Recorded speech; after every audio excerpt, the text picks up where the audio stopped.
नमस्कार साथियों।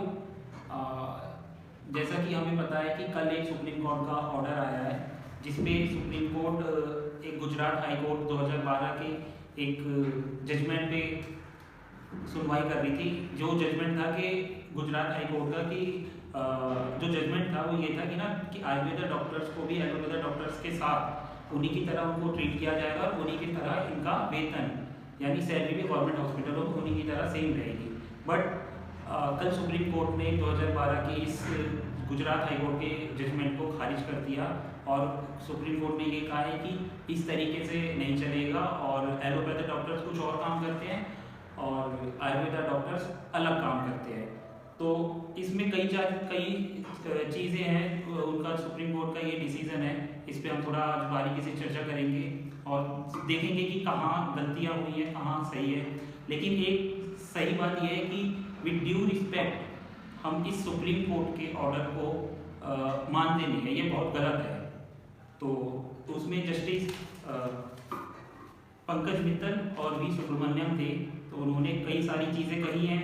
जिस तरीके से मैं आपको एक एक चीज़ इस पर बात करते हैं। तो सबसे पहले उन्होंने ये कहा कि एलोपैथा डॉक्टर्स जो होते हैं वो इमरजेंसी ड्यूटी अच्छी तरह कर लेते हैं और ट्रॉमा केसेस अच्छी तरह देखते हैं। इवन सर्जरीज में ना वो जो बड़ी सर्जरीज होती है वो सर्जन के साथ खड़े हो सकते हैं, यहाँ तक कि आयुर्वेदा डॉक्टर्स को उस तरीके की चीज़ें नहीं आती। तो ये तो बहुत सरल स्पष्ट है, सभी को पता है कि आयुर्वेद का शल्य चिकित्सा यानी सर्जरी में कितना बड़ा और गौरवपूर्ण इतिहास है। सबसे पहले सर्जरी को ही आयुर्वेदा ने बताया था। शल्य चिकित्सक हमारे आचार्य सुश्रुत, उन्होंने कितनी अच्छी तरीके से वेल एक्सप्लेन करा हुआ है हमारी सर्जरी को। और दूसरा ये पॉइंट था कि allopathy doctors have to work in OPD and operation theatre, और आयुर्वेदा डॉक्टर को नो ऑपरेशन वर्क बताया। लेकिन ये तो बहुत स्पष्ट है कि ओपीडी हम कितनी अच्छी तरह हैंडल कर दे रहे हैं। इवन हमारा जो यूजी के बाद यानी बीएमएस करने के बाद जो पीजी होता है, एमएस में होता है, उसमें कितनी सारी सर्जरीज हम सीखते हैं और कितनी सर्जरीज हम परफॉर्म भी कर सकते हैं। बट क्या कभी किसी गवर्नमेंट ने ये सोचा या किसी जजमेंट कभी सुप्रीम कोर्ट का इस तरीके का आया, कोई हमको एक्सपोजर दिया गया, कोई आयुर्वेदा डॉक्टर्स को उस तरीके के सम्मान दिए गए, उस तरीके की स्टेज दी गई कि वो अपना तरीका भी बता सके दुनिया को? आज तक शायद कभी अभी ऐसा हुआ नहीं। और एक और इसमें आया था कि आईवी इंजेक्शंस जो एलोपैथा डॉक्टर्स है वो दे सकते हैं, बट आयुर्वेदा डॉक्टर्स नहीं दे पाते। एलोपैथा डॉक्टर्स आईवी इंजेक्शन दे सकते हैं।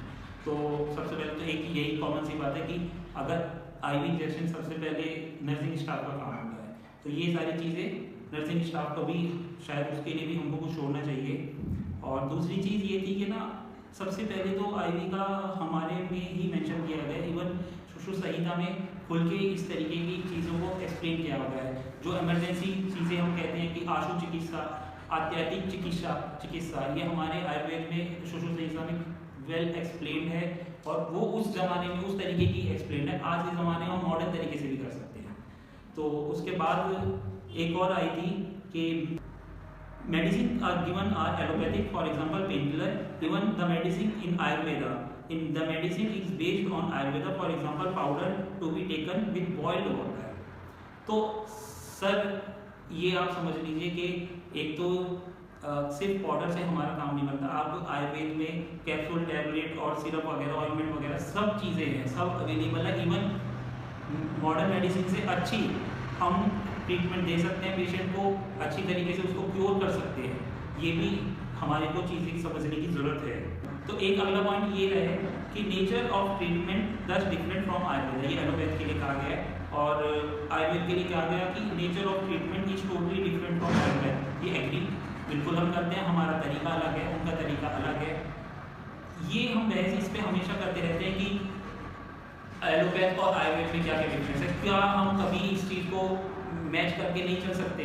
या आयुर्वेदा एलोपैथ दोनों तरीके से चल के सोसाइटी को कोई बेनिफिट्स नहीं दे सकती अगर हम तरीके से काम करेंगे तो। दोस्तों इसमें एक पॉइंट और कहा गया था कि एलोपैथा डॉक्टर इजीली अवेलेबल है, बल्कि आयुर्वेदा डॉक्टर्स नहीं है। तो हम देखा जाए तो 13 लाख करीब एलोपैथिक डॉक्टर्स इंडिया में और 4 लाख करीब आयुर्वेदा डॉक्टर्स है। तो ये करीब 3 गुना हमसे ज़्यादा, मतलब आयुर्वेदा डॉक्टर से ज़्यादा एलोपैथ डॉक्टर्स अवेलेबल है इंडिया में। तो वो सही बात है, वो आपको हर एक ओपीडी में उस तरीके का दिख जाता है कि उनके पास लोग आए, लेकिन अगर आप ये कहें कि हम ओपीडी कम संभाल पाते हैं गवर्नमेंट हॉस्पिटल्स में, तो आप आइए जैसे बड़े इंस्टीट्यूट में, एपेक्स इंस्टीट्यूट में जाके देखिए तो कितनी लंबी ओपीडी की उनके पास भीड़ रहती है डॉक्टर्स के पास। इवन जामनगर में मतलब बहुत सारे इंस्टीट्यूट है, उसमें कई सारे इंस्टीट्यूट है जिसमें ओपीडी के लिए पेशेंट हमारे पास आता है।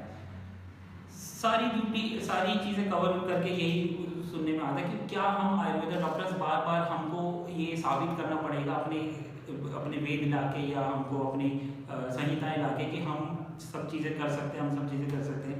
क्या ऐसी ऐसी चीज़ों से, जैसे आज कल भी सुप्रीम कोर्ट का ये जो जजमेंट आया है, इन चीज़ों से ना लोगों को थोड़ा सा गैप मिल जाता है, फिर आयुर्वेदा के साथ कनेक्ट नहीं हो पाते। तो प्लीज़ इस तरीके से शायद ही जजमेंट मतलब ये बहुत ठीक नहीं है हमारे लिए, इवन सोसाइटी के लिए।